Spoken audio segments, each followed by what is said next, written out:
Hello and welcome to InSight Aviation. We are a podcast and YouTube series here to bring you aviation professionals, give you their insights into the aviation world, the industry, how they came to be where they are.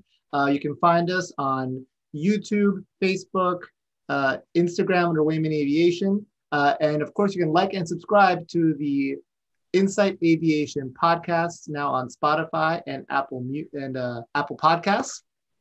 For those of you that are joining us here live in the Zoom or with us on Facebook Live, please drop a note in the chat. I'd love to know where you're coming from. Are you here in Miami with us? Are you coming to us from Peru or Delhi or wherever it might be? We tend to have a pretty diverse audience.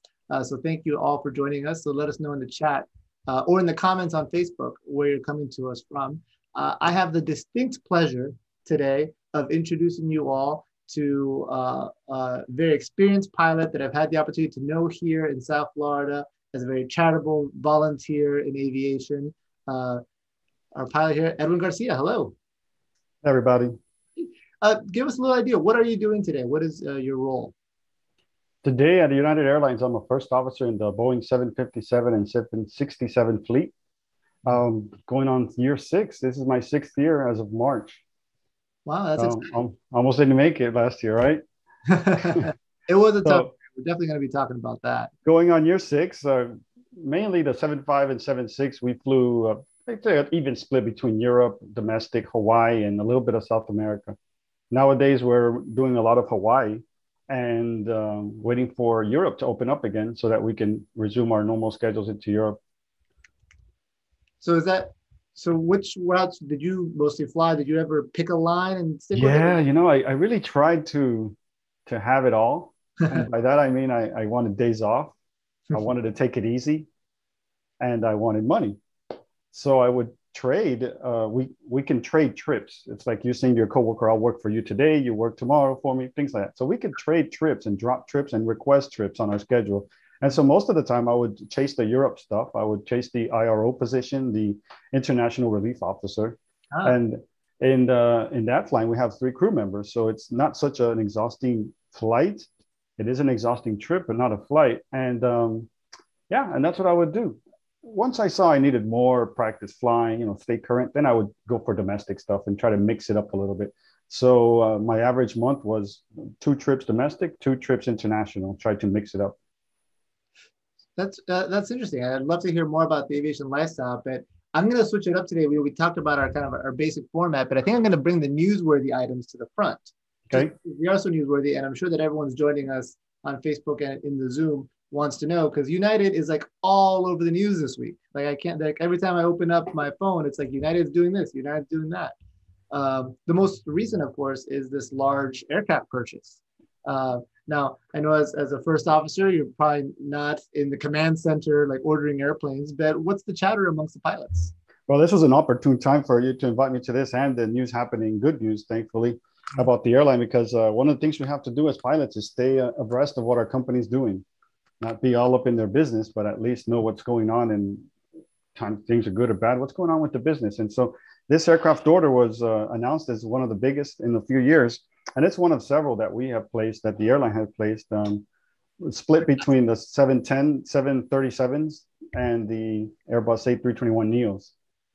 And their intention is to start replacing some of our older aircraft in the narrow body, what we call single aisle aircraft that are used for domestic stuff, replacing some of the CRJ200s that are used in the regionals, and start using more of the 737s. We don't have a replacement in line for the 757, which is a very useful aircraft for Western Europe and some reaches in South America. So the A321 might fill that gap until there's a replacement, or they decided the 737 is going to be one used for parts of Europe.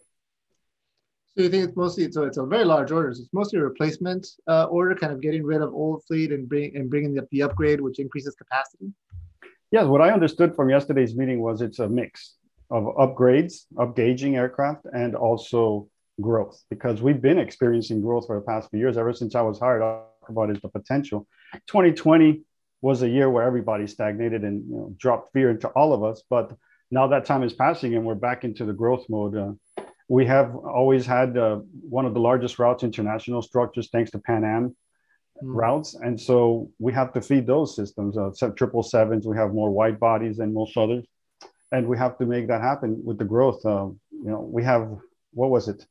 South African routes. We have Croatia. Oh, wow. We're doing some neat stuff this year. I was just reading about it. It was actually South Africa, Iceland. We always go there every year, I've noticed. Greece and Croatia. Croatia is a new one for us. I've heard beautiful things about Croatia. I haven't been able to make it out myself. It seems like there was one year, like maybe 2-3 years ago, where like 3 of my neighbors went to Croatia. I'm like, what's happening in Croatia? I didn't know Croatia existed till somebody I know went to vacation there. Right. That's interesting. So, it's got to be an exciting time for you. Do you think there'll be a change to your line, the 7576 line? Yes, actually, I was pretty excited. Luckily, my fleet was the one that is assigned to Dubrovnik, Croatia. Right. And so there was an open trip. It was a dream, a pipe dream, but there was an open trip this month to Croatia. So in normal times, I could aspire to be in one of those flights and get to go to Croatia for the first time. It happened to me, I think it was 2019. I got to go to Prague. I love Prague. Well, we momentarily flew to Prague for the summer. I got to go to Prague. Yeah. What a beautiful town. Like, I guess, I don't know if you know the story, but like all the bars are like 2 stories underground because the river floods up. No, I didn't know that. I stay out of the bars when I travel. That's true. You're a pilot. I'm sorry. I was backpacking, right? No, but that's interesting. It's interesting because whenever you go, out to have a drink, you actually go 2 stories underground is where most of those are. And they're like deep cellars. It feels like you're going to Vampire World. It's also very old towny. Oh, that's amazing. Yeah, and that's one of the things about the layovers. You want to maximize your useful time, your time awake, but you also have to rest. So doing research like what you mentioned, now knowing that if I go somewhere, I always make sure to read up about it and try to get into something, because as far as I get is walking on foot. And I got to see the statue of Franz Kafka in the square. That's a pretty neat stuff. Yeah, it is a beautiful town with a big cathedral right in the middle. But coming back to what everyone wants to hear about, right? So the 7576 line, will it be impacted by this aircraft purchase? Unfortunately, the 75 and 76 are the aging aircraft in the company.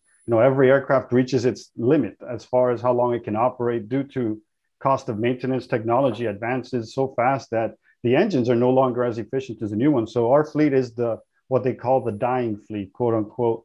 And I'm very happy to be on it while it's still there. And yes, it will one day wind down. The 757-200s are the first ones in line to be retired. And then the 300s and then the 767s. But those dates keep getting pushed around. I think the pandemic really affected the retirement outlook because they saw the utility in these aircraft.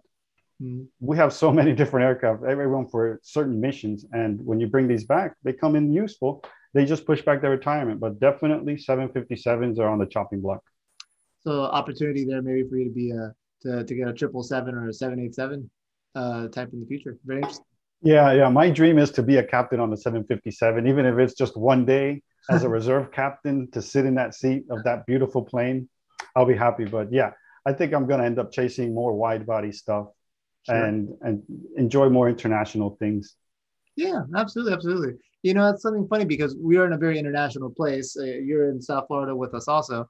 And there's a different mentality from people that come from the Miamis and New Yorks and Los Angeles, because we live in very international places. Like I know, what is it? Spirit. I was told actually Spirit, because Spirit uses Fort Lauderdale as a big jump off for South America. And a lot of the US domestic pilots that are from Chicago and Oklahoma and those places, they want to fly the domestic routes. And so they don't really want to fly the South American routes. Meanwhile, the Miami boys here are like, yeah, send me to Colombia, send me to Lima, send me to wherever. Yeah. And it's a cultural thing. If people come from secluded areas of the US, for example, they grow up with a different mindset as far as exploring and what is around them. Some people break out of that, which I'm very happy to see at my airline.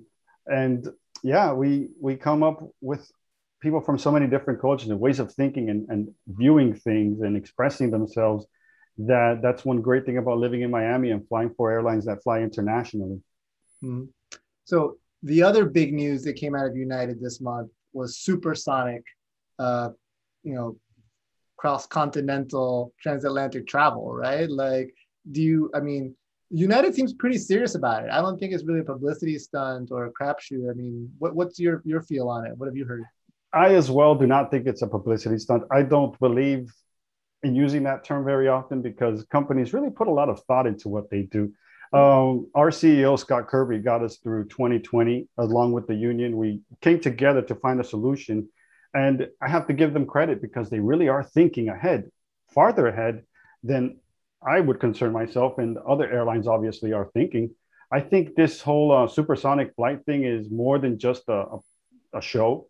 You know, it's something that they want to see come to fruition. And depending on the economics, whether you believe it in it or not, is besides what I take into consideration. I really think that this is going to happen. I'm more of a wait and see kind of person. And so I'll believe it fully when I see it. But at the moment, I do believe it's a good idea. It's definitely something somebody would purchase. So why not try it? And somebody's got to lead the way. Mm-hmm. And I'm happy to be part of an airline that is leading the way in a few things. And one of them is supersonic flight. It is very exciting. Talk about pushing the envelope, right? You know, it's something that I think the Concorde enamored everybody, but it was ahead of its time. And so maybe now with the new technologies, engine efficiencies, infrastructure to support it more and more so around the world, we might see our supersonic jetport here at TNT come back. Yeah, I remember that was the whole reason for that airport, right? Absolutely. It was a supersonic jetport. Yeah, those of you that don't know, we're in South Florida, and there's this huge runway. I want to say 8,000, 9,000 feet. I wish I had the chart in front of me right now. It's this one long runway in the middle of the Everglades, halfway between Miami and Naples, and it was supposed to be a supersonic jetport, and the Concorde didn't make its run, and environmental things kind of put a damper on it, and so we get to use it for training. Like, I love going out there doing approaches and touch and goes, especially on the multi. That it's one of those gem history items of South Florida. Right? It's nearly 10,500 feet, Eddie. 10,500. It is it was built for the Concorde. Yeah. That's a lot of runway. Yeah. Yeah, it can't go wrong. I do engine outs and things like that there on the runway, you know, because you got plenty of runway. You come back and you can still take off. Yeah. Yeah, I remember doing my instrument approaches, and I remember using it a few times during training. Yeah, I think every pilot in South Florida has their TNT story, right? Oh, you just reminded me of mine, so I'll tell you when the time comes. Well, now's as good a time as any. Well, no, if you were going to ask about how I got here, and let's start there. All right, pulling me back to my own format. So I like to freestyle too. I always like to ask, you know, how did you get even interested in aviation? Well, I immigrated from Nicaragua when I was between 6 and 7 years old. Like most South Florida immigrants, I came straight to Miami. Sure. I didn't have anything to think about. I was a kid, immigrated here. Luckily, though, we ended up living in Miami Springs. You're familiar with that city. It's right across from the airport. And back then, we didn't have that concrete wall. Mm-hmm. Back then, I could see all the DC-10s and ND-11s parked for Million Air, all the freighters, you know, the coffin. What do they call it? That corner of the airport where the aircraft go to rust away. Oh, yeah, when they tear them down. Yeah. So I used to be able to see like the DC-10s, and I was just very curious about these DC-10s, these massive machines taking off. And I saw two windows in the front, and these little windows compared to the size of the plane. And I saw two heads inside. I'm like, how in the world does that work? Like, that's just amazing. Look at the size of this machine. So that sparked my curiosity when I was about 9 years old living in Miami Springs. You ever think now how you're the guy in that little window, but your plane's actually much larger than it. I don't know. I don't know if it's larger than the DC-10. That was a bit of a beast. I have to look that one up. Oh, that one's an animal. Yeah, but every now and then, whenever I look outside the window and I think back, I said, wow, I'm that little person inside this window, this big machine. Because when you fly, you don't think about everything going on behind your door. Although it's on your mind, their safety, the people are alive in your aircraft, you don't think about the breadth of what you're doing. You're just in your little world. And so every now and then I do sit back and say, wow, I'm the person in that window. So that's how I became interested in aviation. And just a little side note, I actually just looked it up here in the background. They're actually pretty close in line. The DC-10 with the 767, the 300, 180 feet long, the 767, and the DC-10, 182 feet long. They're about the same size. Yeah, the DC-10s and the 11s are just massive to me. That when they tell me the numbers, I lose it. Yeah. And so when I became interested in aviation, I grew up in Miami Springs. I went to high school middle school, elementary school in Miami Springs. But my break into aviation came when I was in high school. George T. Baker Aviation, one of my favorite institutions, has a program for teenagers in high school to share their time between high school studies and technical studies to become an A&P. So I took them up on that. In my junior year, I became a student in the airframe program. That's what I pursued. And I started learning about maintenance, general, and then airframe. Wow. So did you have your airframe there when you graduated? Oh, no, I never got it. I was such a chicken back then. I was such a chicken because, okay, I'm being told by all these adults, oh, you have to take a practical exam and you have to demonstrate knowledge. And I'm like, I'm 18 years old. I'm thinking, oh, that must be tough. Oh, I was nervous. I never took the test. Oh, what about And I should have, because I love that stuff. And who knows how handy it would have come in. I intend to finish it one day, one way or another. Sure. I call those a double threat. We actually have an excellent young man in our hangar right now, Ariel, who just came back with his A and P. He's 25. I think he's 25 years old. He's got his AMP and his private pilot license. He's working towards his commercial. When you can be both a pilot and a mechanic, I call you a double threat. Yep. I know plenty of people who I actually have a colleague at United who was an A&P working and then moved on to flying. And I know a friend who is an A&P and owns a business and owns aircraft. You remember Lorenzo? Did you remember Lorenzo? Sounds familiar. Dreadlocks. Guy has a kind of a Caribbean accent. I think so. Yes. I know exactly what you're talking about. Him. He'd be someone to know. A great thing. And out of Opelika, where all those DC-3s fly, you have to be an A&P and a pilot to work with them, because if you get stuck in the Bahamas, you got to get yourself back. You got to fix it. Yeah. So those guys to keep those flying. Yeah. So I got into aviation in that avenue, thanks to George T. Baker Aviation. And when I graduated high school, George T. Baker Aviation had an apprenticeship program in the first time ever. They had an apprenticeship program with a company called Avborne Maintenance. Oh, excellent. Avborne. Yeah, Avborne, you remember them. And Avborne, I think, turned into AAR. They're now AR. So every time I see that hangar, I remember when I started working as an A&P apprentice. That's excellent. And I was always saying to myself, I'm going to be a pilot one day, but never really had a plan. I just thought about it, talked about it, never had a plan. Didn't know anybody, had no clue. You were manifesting it. You were thinking. Yeah, I was thinking it, right? And then one day we worked on 727 for UPS at that time. And so we closed up a 727 from UPS from a C check. And I guess the mechanics, my colleagues at the time, were remembering that I had said I wanted to be a pilot. So they invited me on the test flight of the 727. Beautiful. And I wish I could remember more, but I do remember that I got to sit in the jump seat for the first time, and we flew to TNT. TNT. And that was where they did their approaches. And I was so wowed that I asked for a shift change to the evening so I could go to school in the daytime. Nice. They didn't approve it. I don't blame them. So I quit my job and went to Broward College. Oh, excellent. Full time, and just went to it. Didn't even think about it. Didn't think about losing a job, an opportunity, an apprenticeship. I just said I want to be a pilot, and I left. Dove in head first. Yeah. Mm-hmm. And it is like that. Clearly the bug was already there, but when it bites, it doesn't let go. Yeah, it's like golf. Once you start, you can't stop. No, yeah. Well, and both pretty expensive hobbies, really. But so that's amazing. So Broward College was your next step. Now, you'd already had some George T. Baker under your belt, so you knew you would want to be in the aviation world. I hear it so often. I grew up next to an airport, watching them land and take off, that inspiration. So you're going through this path, admittedly kind of stumbling through it a little bit, but you're getting there, right? So Broward College, and was that under Ursula when she was running it? No, I remember another name. Tall woman, Jane. Yeah, Jan Shakespeare. Jan Shakespeare. Yeah, that was her. Broward College, again, for everyone watching, has a wonderful aviation program, as is Miami-Dade College and at Florida Memorial here in South Florida. There's some really nice aviation programs because South Florida is so aviation rich.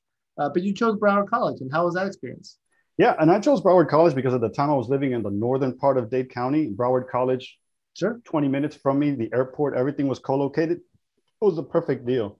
And I'm glad I did. I enjoyed it a lot. At the time, the academy was called Calm Air. Yes. Later changed to Delta Connection Academy. And then after that, I graduated and left. But I'm glad I chose it. I didn't do my research. So I didn't know at the time what the difference was between 141 and 61. I had no clue. I just went in there and said, I want to be a pilot. Give me money. My mom gave me some money, and then I got a loan. But that's where the key came in. going to a 141 school that was attached to a university or college facilitated a loan application because they saw it's a structured program, it's a curriculum. They saw that it was something serious, not just going to a 61 school asking for $30,000 and they have no clue what I'm doing with it. That's true. That's a big deal. There's lots of small operators, independent instructors, small flight schools that operate under Part 61. For the most part, especially as a U.S. citizen, it doesn't really matter if you're 61 or 141, right? Where does it matter? If you're an international student, it has to be 141 by law. And almost, I'd say 99% of the college programs that I've seen are all 141 as well because of that, because of the structure, the rigor, the record keeping. And in that case, you can get federal financial aid or loans. We're very lucky right now here at Wayman Aviation to have that same thing. Because of the 141 program, we've got Meritize and coming soon, Sallie Mae loans. It's a big deal. Oh, yeah, that's a huge help because I've run into so many students who we all have money issues. We need the money. And the other thing that you mentioned about 141 training was the structure. If I hadn't had that when I was younger with my personality, there's no telling what I would have done. Not aviation, because they were very structured. They treated you like an airline pilot from day one. Their instructors are very professional. And that's why I like 141 schools like yours, because you have to follow a curriculum and stick to it and do your best. You're being audited and all that. So that was another advantage of choosing the school that I did. Yeah. Sometimes life presents itself to you in the right way, right? And even though you didn't do your research, you ended up where you needed to be. Yeah, it's crazy how my life has worked out. I just known people at the right times and I've done my part, but I attribute it mostly to other people. So you did all your licenses with Broward College up to CFI? Nope. I was looking through my logbook because I remember when I first set foot into Wayman Aviation was to take a written exam. Back then, your school in Opelika, I used to go in there for all my written exams. Yeah, we've always had a testing center. Absolutely. But I completed all the way to commercial at Broward College. And then that's when I realized, wow, I've spent a lot of money. Sure. So I started asking around and, asking other pilots. And that's how I ended up at Wayman for my multi-engine training. Oh my gosh. I didn't know you even studied here with us. Yeah, I did. I studied at multi. I remember the guy, he was an older gentleman. I hope he's still around. Older guy. He was old back then. Yeah. Well, Mr. Shlomo is the first person that comes to mind. Shlomo Cohen was our chief pilot right around the year 2000. And he flew right into his 80s until he couldn't get a medical. Well, I obtained my multi-engine in 2005 with you guys. So it could have been him. Yeah. Then he stepped back from chief pilot and was instructing.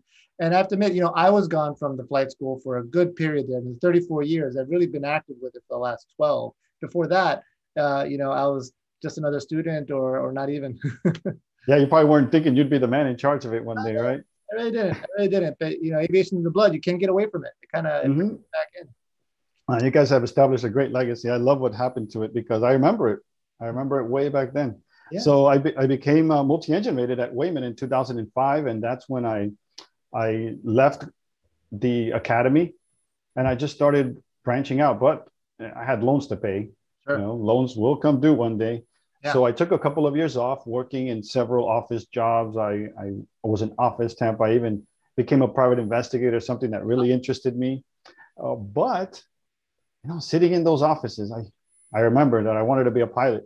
And I got tired of clocking in and clocking out, being told when to eat, what I could do, when I could do, being monitored. I was like, oh, this stinks.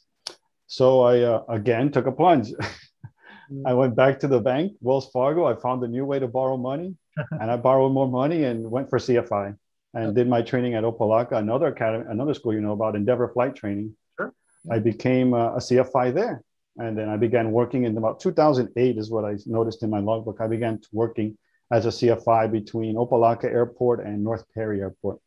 Sure. And even though I was dragging my feet on becoming a CFI, like most people I run into, we don't want to do it. Let me tell you, the best thing I ever did for my career was to be a CFI. Yeah. So tell us. I can give you names and dates. Everybody I have met has been influential to me being here because I was a CFI. If I hadn't been a CFI, I would have never met any of these people. Wow.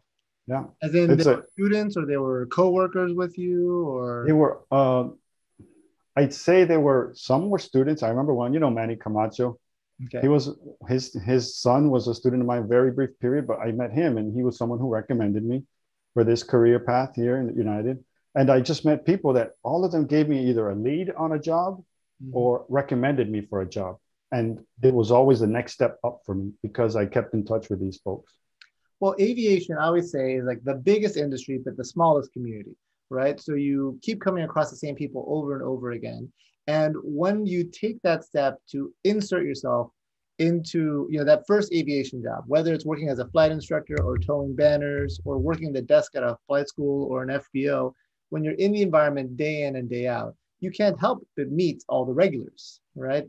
And everyone, it's a very, I've never seen a place where in the aviation world where people were like not helpful, right? Where people were like, oh, you can't succeed because I'm going to succeed. There's plenty in the aviation world. So I see a lot of hands helping other people up the ladder. Yeah, luckily in South Florida, we got such a mix of cultures where I think we're accustomed to being helpful to others, regardless of anything about them. It's not like that all over the world, unfortunately, but we're lucky in that aspect here in South Florida. And I was very fortunate to just run into people. I think something you mentioned, we're not only in this environment, but we have to involve ourselves in this environment. You could be that person who comes to the flight school, does their work, goes home. I was that guy. I was that guy at Delta Connection. I just wanted to be a 20-something-year-old having fun. While everybody wanted to talk airplanes and their latest landing and how to do a soft field, I was not interested. I just flew and got out. Okay. But when I became involved, walking the airport, asking somebody, can I ask you about the airplane? It's not, you make friends and you have to really involve yourself in aviation in that way. So I missed out. I recognize that, but I did it just in time. I woke up and started participating. So you have to develop a personality. Sure. You're outgoing, you're friendly, you're engaging, you ask people for advice and you ask them for help. So this is what led to your volunteerism and the organizations? Yeah, in 2000 and I think, when was I working at Ameriflight? 2012. So between 2012 and 13, I was working at Ameriflight flying the Metroliner. Excellent. PIC. Luckily, right out of Opelika, I didn't have to commute. Oh, very nice. And I was hanging out there. And you remember a man named Homer Randall? Of course. Yeah, Homer. So Homer Randall's in the break room and I'm trying to take my nap, Homer Randall's in the break room and I'm like, who's this guy? And I start talking to him and he tells me about OBAP, Organization of Black Aerospace Professionals. And it was very timely because at the time I was a CFI certificate holder, but I wasn't practicing. So I had always thought about, hey, if I could donate my time to somebody learning to fly, this would be great. And OBAP presented me an opportunity to do that. With my knowledge and my history of aviation, I got to participate in their programs towards STEM education, towards motivating other pilots. And that's how I became a volunteer, because before that, it was just talk. I said I would volunteer, but I never did. Yeah. So I preached the joint organizations, whether it's the 99s or OBAP or Latino pilots or this new Asian pilots group that I think recently started. But not just join. It's not just giving them your $5, $10, $20, right? But take a role, right? Join a committee, help at an air show, help at a career fair, right? Because it's the people that show up to volunteer that meet everyone, right? Yeah. Like, go to a career fair, especially an aviation-related career fair, you're going to meet everybody at all the other tables. Yeah, and I'll get back to my story, but before I forget this, this is what brought me to where I am. Before I joined OBAP and the LPA, and before I became a true participant in helping and organizing and doing things where it was needed, I was just another pilot with the same qualifications, sometimes less, because there's some very educated people out there scholastically. And that's what really set me off.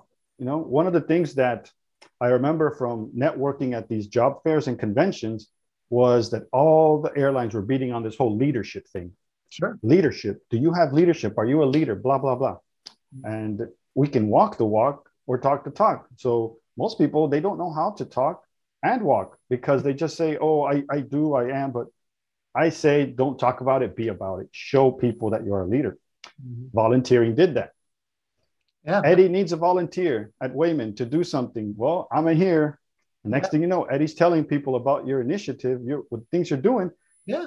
This young man's a leader now. And that's how it goes. So volunteering really opened up doors for me. And it can do that for anybody else. You don't have to do it on the level that I have, on the scale that I did in the last couple of years. You just have to participate and people will help you out. It's funny because I was actually talking about this morning. I dropped my kids off at school at summer camp. And I was talking about sitting in the classroom, like, don't sit in the last row. You might not want to sit in the front row, right? But sit in the middle or something like that, right? Just like if you're up front, you're more likely to participate, to learn, to meet, to connect, and so that doesn't mean you sign up for OBAP and you run for chairman right Yeah, away, yeah. right?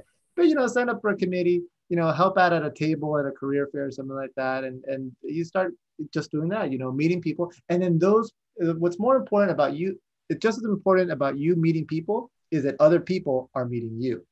Right? Yes. Yes. That's just as important, if not more so.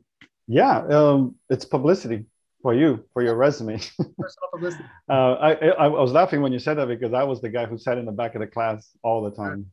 Yeah. I was not interested in what I could study at home is what I always told myself, Mm-hmm. And I did. I spent many hours reading instead of listening to the professors. Sure. But well, you're teaching your kids very early on to participate, to be in there. Yeah, it's fun. But you hit on two things there that I want to kind of circle back to, right? You spent some time at AmeriFlight. You didn't just jump to United. You were Yeah. So thanks to being a CFI. Great organization. Yeah. I'm sorry, it's breaking up. So I didn't know if I was interrupting you or not. Go ahead. So yes, thanks to becoming a CFI, I became a CFI in 2007. So I was in training from 2001 until 2007 when I finally was 100% into aviation. So anybody that's taking a little long with their training or dilly-dallying, So you had a 7-year hiatus with a desk job? 7 years of working the various jobs while being a flight student. Oh, okay. Okay. So Great. from the day I started training private to the day I became a CFI, 6 years. Wow. Yeah. And so thanks to being a CFI, I met a student of mine whose father-in-law needed a pilot for his Piper Aerostar. Okay. Nice. And so obviously every student back then wishes they could fly a multi-engine, right? Everybody wants multi-engine time. How do you get it? Do you buy it? I got a job offer thanks to that. And thanks to my networking at the airport to fly a Piper Aerostar. And that's how I started building multi-engine time. As a CFI, I worked 2 jobs. Sure. Actually 3 jobs because I had 2 schools and this job. Wow. And eventually I had to whittle that down. But when I left that job, I had accumulated 500 hours of multi-engine PIC. Very nice. Whereas my colleagues didn't have that much time unless they were MEIs. Sure. But 500 hours would take them a while. Yeah. I had 500 hours and I was like, oh, wow. Okay. So I'm pretty good. I'm okay. But I had to shoot for something else. Right. And that's when one of my mentors and one of my ex-bosses told me, you are not going to get very far unless you move up, level up. He goes, level up. ATP. You have to get it. You have the hours, get an ATP. So I became an ATP rated pilot as well. Excellent. And that's when I could start working as a commercial pilot. As charter operators, they took me more seriously. Now, not only did I have flight time, but I had an ATP certificate. And so I began flying Piper Navajo Chieftains out of Fort Lauderdale for a company called Sun Air. Okay. And I did that. It was an insane amount of flying to Cuba and the Caribbean. It's nuts. And so again, another 600-700 hours of piston twin time. Luckily, when I was flying the Aerostar, my boss at the time had acquired a PC-12, a Pilatus. Oh, really nice, Pilatus. So I was very fortunate to meet a female pilot who was an instructor in that aircraft, and she instructed me in that aircraft for a few hours. Okay. I was able to log it and learn it. That's some turbine time. Yep. And so there was a mechanic working at Sun Air who told me, hey, there's a company called AmeriFlight. They fly turboprops. You should really look into this. It's better for you. It's where you need to go. So I did. I looked up AmeriFlight. I applied. I leveraged my experience as piston twin PIC, which I had nearly 1,200 hours of. Wow. And I leveraged this Pilatus instruction. And that's how I became a Metroliner captain at AmeriFlight. And right away, I began flying PIC in the Metroliner. I got to see new routes, Mexico, more of the Caribbean, and more of the US on the Eastern Seaboard. That time passed, I accumulated my 1,000 because if you remember, even back then, they were preaching 1,000 turbine PIC.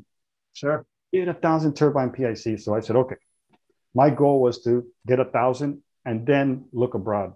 But I wasn't in a rush to leave because it was a great company. Yeah, I've heard nothing but good things about it. I loved them. And then, sure enough, after a year, it was time to move on. And I began chasing jets, more jet time. Now I need turbine time, but in jets. I thought I need to find jet time. So luckily for years, I had been networking at the airports. I would show up with resumes. I would I would probably knock on your door when I was looking for a CFI job, but I know I knocked on a lot of charter operators' doors. Anybody at FXE, FLL, and Opalaka that would give me 5 minutes, I would say hi, give them a resume, introduce myself. I did that for months on end, year after year. Sure. So never came to much because I was a low-time pilot still to them, and their insurance has requirements. So I couldn't do anything about that. But laying the groundwork for that in 2014 is when it paid off, because that's when I began contracting. And people that I had bothered for years, they knew my new resume was in their hands. They saw the time and they were like, they called me and they said, hey, Citation, Gulfstream, Challenger, come fly. I need a contract pilot. We'll figure out this rating thing, blah, blah. And I started flying jets. Excellent. I got to see some great aircraft. My dream ones was the Challenger 604. Beautiful plane. And Gulfstream. I got to meet more people, corporate pilots, because back then I was all about corporate. I thought that's where I'm going to end up because of my resume, frankly. Mm-hmm. And I thought, oh, that's where I'm going to end up. I didn't have a college degree, so how can I get to an airline? And okay, but then it was time to get serious about finding a full-time job, right? Not just contract here or there. And that's when I got the opportunity to work for World Atlantic Airlines here in South Florida, flying MD-80s. Mm-hmm. And I was a second in command in the MD-80. Again, I had a goal. It was to spend the time here only as much time as I need, because I need to get the job that is for me, something, a real big airline like United. So, and I was there for about a year and a half. So there was a switch, something that happened, because you thought you were going to end up in the corporate world, and then you decided. Oh, yeah. Yeah. Thanks for reminding me about that. So I never thought I would end up at an airline. Certainly not United Airlines, because I didn't have the requirements, mainly the 4-year degree, a bachelor's degree, which is a competitive requirement. A lot of people go through the work of obtaining that. I didn't have it. When I saw flight time compared to others, PIC time compared to others, even though I had about 4,700 hours and most of it was PIC, and I had my 1,000 turbine PIC, there's applicants that have a lot more than that. Applicants that come from fractionals and regionals, and they have a lot more PIC time. So I never thought I could make it to an airline. And one day I reached a point where I had to decide on a path. From networking, I got the job offer of my dreams in corporate aviation at the time. It was flying for a very well-known person, great captain, great owner, more money than I had made up to that point. So I was like, wow, this is the opportunity I worked for years to obtain.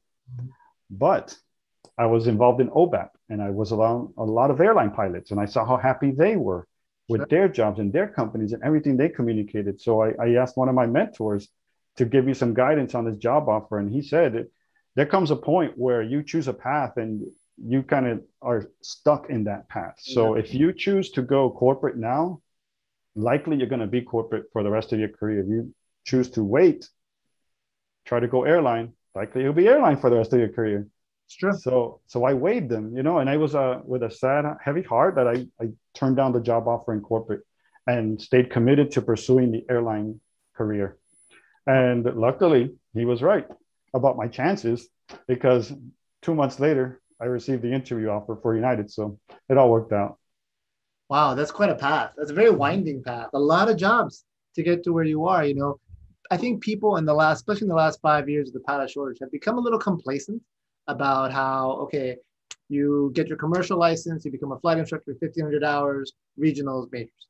And it's like this very clear path, right? But you happen to be in your moment prior to that pilot shortage really sinking its teeth into the industry, right? So you have to hack your way through it.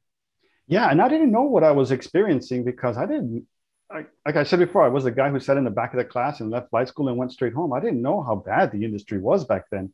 I was clueless, but to my benefit, I was clueless. So nothing stopped me from getting money, giving it to a flight school, and just going through the paces of becoming certified in different things, because I was clueless. But I was laying the groundwork at a very bad time now I know this because I'm an adult, but without knowing that bad times don't last forever. And sure enough, now our industry is back on the upswing. Yep. And so my timing was right, which is why last year when people were calling me, asking me for advice about this or that, should they start training? I said, yes, absolutely start training. Do it now. because nothing lasts forever, bad times and good times. Yeah, no, I agree with you. I mean, the industry is cyclical, and we've had some captains that, are now about to retire, and they've told us about deregulation they went through. We have a great instructor right now, Captain Witcher, if you're watching, who worked for Eastern Airlines, right? He worked for Eastern Airlines back in the day, and when deregulation happened, Eastern Airlines went under, he became a corporate pilot flying Gulfstreams for the rest of his career, right? And so there's many different roads in aviation, right? Yes, airlines are what everyone thinks of when they think of a pilot, right? With the hat and the suitcase and the stripes walking down the terminal, right? But there's so many interesting niches in aviation, right? There's missionary flying, there's cargo pilots, I know Sheik, he's like in Korea right now flying a 747. Oh, So that's right. Yeah. I forgot what company he went to. I think it was Southern, maybe. yeah, yes. So there's all those different branches of aviation. And it's interesting that you really did scale. You worked your way up through those branches and had a nice variety of flying right before you got into it. And so a lot of people come to me right now, they're like, oh, but the airlines aren't hiring. Like, why should I bother? Because if you really want to be a pilot, I don't think you can be anything else, right? Yeah. Once you get a few hours in you, 100 and something, you're invested. Your heart is in it. But also, once you see, if you obtain loans, once you see the loans come due, you say, well, what's going to pay me enough so that I can pay these loans, have a lifestyle that I want, establish a family, a fund of some sort. What's going to pay me enough? Yeah. Well, you have two choices. And I faced this choice in 2015 as well. I said, well, I can either continue down this path and see how far it gets me, but there comes a point where I have to decide I need to make a real living. I need to make money. So you always got to do something else, study something else, stay involved in something and have an escape plan. But this is not for the weak of heart. This career is going to test you. It will. It absolutely will. The cyclical nature of aviation, it will. But let's take a moment on there, right? Because you mentioned collegiate degrees and having a degree for the majors. And I know that you were already at United and started studying for a college degree or continuing a college degree. Yes. When I was hired at United in 2016, I finally had the opportunity to afford everything I wanted to do. One of those was obtain a bachelor's degree. And I was fortunate to be hired without one, but now I said I have to get one. And so I began studying at Broward College again. I went back to my original school and I signed up for their cybersecurity bachelor's degree. And so I've been studying the cybersecurity degree for the past 3 years. I'll be done next spring. And I imagine there's probably a huge need for cybersecurity experts in the airline industry, right? So you're a double threat there. All around. Cybersecurity is everywhere. Luckily, we have not seen cybersecurity news related to airlines specifically, but they also have to be sure to be secure because these bad actors want to be in everything. Yeah. So this is something that comes up actually quite a bit. People tell me, do you need a bachelor's degree to be a pilot? And I say, no, you don't need it to be a commercial pilot. But if you want to reach the majors, you're going to be expected to have that bachelor's degree, especially if you want to reach a level of leadership, like an assistant chief, a chief pilot, or anything like that. And so I always paint the picture, you did Broward College, but Embry-Riddle, very popular, has its, what do they call it? The worldwide. They have its worldwide where it's almost entirely online. And our instructors have had great success, while they were being instructors or even after they were instructors to kind of be on flights, layovers, close the hotel room door and do your homework, right? Are you that guy, like everyone's going for a meal, you're like, I gotta do homework? Sometimes I am. I balance it all. I recognize I'm in a great position. I don't need to be in school because of my job, but I should be in school because I don't know what the future holds. And I really love cybersecurity. So sometimes I do lock myself in, but for an hour or two, and then I join the crew later on, or I go out on my own. But you have to find time for everything. Going back to this degree thing, it is a very competitive requirement. And a lot of people are not happy about it, but we have to look at it from the airline's perspective. Somebody that commits to earning a degree in 4 years and gets it done on time has traits that someone that takes 10 years does not. Now, there's considerations as to why this person took 10 years. You have a lot of explaining to do. So you want to ask yourself, do I want to have a lot of explaining to do to an airline recruiter, or do I want to meet their requirements and impress them without having to work as hard as others to prove that they're worthy? Sure. No, it makes a lot of sense. I mean, it just shows the idea of a college degree, and I've been told it doesn't really matter what your degree in is. It just shows that you have the dedication to master a subject, outside of the basic skills of flying. And there's still a lot of studying and flying, right? Because you've got your checks and reviews and sim time and all that you've got to do. So it's quite a balancing act with you. It's about finishing what you start. And that's what they want to see, people that are committed to finishing what you start. Because at the airlines, you have to be serious about what you do. Yeah. They have to know they're going to count on you to study when you're supposed to study, to know things, and to just be present and do the best that you can. This is not a career for slackers. You can be a reform slacker. You can learn. I like that. You can be a reform slacker. I'm one of them, and I used to take it easy. Yeah, aviation is also to some extent known as a place of refuge for people that didn't want to go to college, right? I'll go to flight school. Place of refuge. That's funny. But then you find out, like, okay, maybe you get through your private, but then that instrument hits, you're like, oh, I got to study, right? Or your commercial, definitely flight instructor and definitely ATP. By that point, it's a fire hose situation where you have to know how to study. Well, it's funny what aviation does to us, and it's specifically to me, is I always was just a guy who did what it took to get by. But aviation has taught me how to be a student, how to be a professional, and it's taught me discipline because I've studied since I was a student pilot. I remember the days where I would go to sleep with my books on the bed and wake up knowing I'm going to see the same books, and it was just in day and night. So it teaches you discipline. Aviation changes your personality, your traits. It really teaches you to be an adult because you're spending a lot of money and you're spending a lot of people's efforts. So you learn to get it together. Yeah, it's a high level of responsibility. That's part and parcel of the job. I actually saw a great comedian the other day. I think it was on the Tonight Show. I'm gonna have to find the clip and share it on the social for everybody. There's this comedian that says, pilots never walk up as slackers. Like, you don't see a pilot like slouching in the lounge. Pilots are better than us. Like, that was just so hilarious. I was cracking up. You reminded me of one that I saw, and I, for the life of me, cannot find this video again. Somebody shared it with me on WhatsApp, and it was about why he hates pilots. And it came along those lines because they're better than us, and all, they're the only ones that can fly this machine, and blah blah blah. Oh man. So we're kind of coming to the end of our hour. I'm kind of checking if we have much questions. We've had people visiting us from Barbados and India and Mongolia. Wow, thank you for logging in. It's got to be like 1 a.m. over there, 2 a.m. Thank you for watching. We don't have a lot of questions though. I think it's been very informative.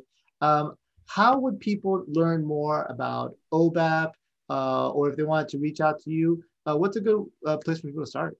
Well, OBAP is easy. You go to obap.org, Oscar Bravo Alpha Papa, and there you can find out anything you want to about OBAP. We have programs mainly geared towards bringing people into STEM, catching them at a young age in high school, middle school, and elementary school. We have summer academies that are happening right now that we need volunteers for. They happen all around the country. During the summer, about a year, you don't have to volunteer more than an hour if that's all you have. You can volunteer the full week, but our programs are geared towards getting people at a young age interested in some kind of STEM career. And if they have the interest, giving them professionals that will tell them anything they want to know. There's airport tours, there's games and all this stuff. And so that's our goal within OBAP. So if you go to obap.org, you can find out all about our programs and how to become a member. There are some advantages to being a member as well. And for those of you that are not, pilots at major airlines, OBAP is happy to have anybody, student pilots, even if you haven't started flying and you just like RC planes or you like talking about airplanes, it's a great place to get a foot in the door, maybe get recommended to a flight school or an instructor or something like that. Again, mentorship is two parts. There's always the people like Captain Edwin here that are sharing their knowledge. And there's people that are there and ready to receive that knowledge, which is rare. A lot of people don't raise their hands and say like, I would like to talk to a captain. Yeah. So one of the things that got me where I am is that I was fortunate enough to be such a talkative person that I met people that would give me advice. Otherwise, I would not have known anybody to give me advice. At OBAP, just like LPA, you can mingle with professionals. You can make friends with professionals in the field that you're interested in. So they become your mentors. They become your friends, and you guys learn from each other. That's one of the benefits of joining one of these two organizations. Latino Pilots Association is the other one. That one is more young, so they're making a lot of headways lately. It's amazing what they're establishing. I would tell anybody that's interested in any aviation career to look into these two because you don't have to be a pilot. OBAP has a big push to get people from all aviation careers. not only the mechanics, not only the pilots, but also operations, HR, everything that we call aviation aerospace. They want us in there. Right. And you can find people to help you with any decision you have to make or questions you want to make. So that's the major benefit of these two organizations, making friends with professionals and having mentors to help you through anything, talk you through it, answer your questions, and even find out if this is going to be for you or not. So we don't see anything. We're not on the clock ever. You can call me anytime and I'll be like, yeah, let's talk about this or that. You know, that's what we do as mentors. Yeah, that's excellent. That's excellent. So if I had to recap our conversation today, it's that, get out there, volunteer, get to know people, right? It's that aviation is a winding road. You've got to put yourself out there. If it's not the moment, it's your moment, right? And you've got to make the most of it. Whatever job that is, hanging out at the FBO, always have a resume in your pocket. You never know who you're going to meet. It's absolutely true. You never know who you're going to meet. Yeah. It sounds like some of the biggest breaks that happen in your life were like just a casual conversation while you're doing something else. Well, going back to what you said, having a resume in hand, you really got to learn to put yourself out there. If you're not going to have a set path, such as going regionals, where you kind of know what's going to happen, when it's going to happen, you really have to be a go-getter. Go out there and chase it. One of those things is networking by sitting at an FBO. Sure. And saying hi to people and asking them about their airplanes and giving them resumes, laying the groundwork, because years on, this will pay dividends. Yeah. You know what? We've actually had two questions come in just the last little bit. Jack wants to know how much you had to invest into your career to make it to the airlines as a first officer. That's a hard one to quantify. Well, I'm guessing they're speaking about money. Yeah. How much? I've trained students from zero to commercial that only spent about 30 to 40 grand US dollars. Mm-hmm. And I myself spend a lot more than that. Mm-hmm. So you can go anywhere from there to the sky's the limit. That's a good point. Our program is the base is 37, and most people usually end up in the 40s once you tack on, a multi-engine or a CFI program or things like that. But I think it's gotten more accessible. You're getting a lot of value for that. On the other hand, there's wonderful programs like Embry-Riddle that are $150,000, 5 times as much. You get that 4-year degree you were talking about, but ultimately you have the same pilot's license. So there's different levels for where you kind of insert yourself into the process of becoming pilots. I'd say you dedicated something like 15 years of your life, it sounds like, until you got to United, right? As a first officer. I started training in 2001 and I was hired in 2016. Yeah. 15 years. And they go by in a breeze. So to this person asking the question, explore. I'm sure there's a low-cost university or college in Barbados somewhere. Yeah. Was that the Barbadian? Well, that was somebody above, but yes. Oh, okay. So, if money is your concern, first of all, look to see what you have around you. Community college? Is there a small flight school? Okay, Start out. Just basically get started. Because I remember being in this space, when you think about it too much, you think, oh, wow, this is a daunting task. I can't do it. And you never do. So start out. Go to a college, sign up for a degree course and start studying. Yeah. And I would also say start small. To Conroy in Barbados, 15 years old. It's refreshing to see somebody with that clarity vision of what they want to be at that age, right? Start with hobby groups at that age, right? Like, in Barbados, is there an aero club? Is there an RC club? Now on the internet, there's lots of simulator clubs. I see people flying simulators, network simulators all the time. It's never been easier to take classes online either, theory-wise, right? That doesn't mean you're going to come out with a pilot certificate because you took classes online. It's a great way to get your head into it. I put in there our email because this is a OBAP's Aerospace Professional Development Program. And it's where we get in touch with young men like this and professionals of my age. And we guide them through any questions they have. So we can definitely dedicate more time to them through that avenue. And what I would say to them, you're 15 years old. Say it now. Say it loud to your parents and friends. Buy me a Discovery flight. Discovery flight's a great place to start. Buy me a Discovery flight. It's cheaper than a regular 1-hour lesson, and get out there and see if it's for you, because I'm sure it'll be. And then your parents and then everybody around you will know that you're serious about this. So, hey, everything will start coming together, but just explore your curiosity through a Discovery flight. Yeah. And that 1-hour flight, you're going to know if you love it or hate it. Mm-hmm. And, usually you can take along a parent or a sibling with you to kind of share that experience with them. Because part of it's convincing mom and dad too, right? Your main sponsors, and probably all of your aunts and uncles to get that ride. To them, I don't want to give out my email or anything, but write to them and ask them for me. And I'll answer any questions they have offline. Mhm. I'll be glad to email or correspond with them on phone. And the good thing about OBAP and LPA is you get people who are members from all these different countries, and they still have roots in these countries. So even though there's something that you don't know about, this person could, and they get you connected with them. So it's all part of your network that you're going to develop. Absolutely. I can think of one pilot right now from Barbados who flew with us for years, senior instructor, and now he's flying charters through the islands.